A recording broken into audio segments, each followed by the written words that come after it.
l'état d'esprit fixe et l'état d'esprit de développement. Nous croyons tous à nos propres capacités et à notre potentiel. Ces croyances, qui s'étendent à vos enfants, font partie de leur état d'esprit, qui est si puissant qu'il peut alimenter leur comportement et prédire leur succès.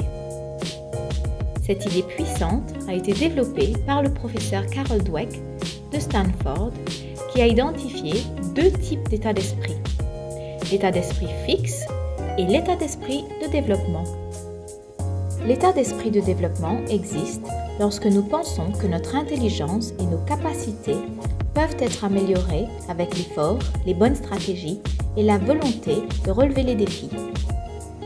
Une passion pour l'apprentissage et la vision de l'avenir comme un tremplin pour le développement sont toutes des caractéristiques associées à l'état d'esprit de développement. Cet état d'esprit est aussi fortement lié à un plus grand bonheur et à une plus grande réussite dans la vie.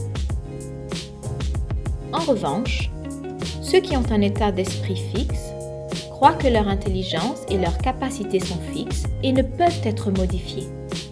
En conséquence, les erreurs sont souvent considérées comme des échecs plutôt que comme des opportunités de grandir et d'apprendre.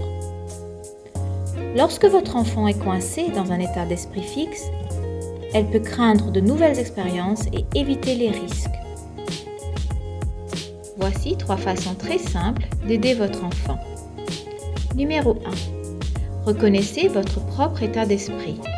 Soyez conscient des messages que vous envoyez avec vos mots et vos actions. Numéro 2. Encouragez l'effort, les stratégies et la persévérance. Numéro 3. Soyez curieux de l'échec qui mène à l'apprentissage. Essayez de demander à votre enfant: quelles erreurs as-tu commises aujourd'hui?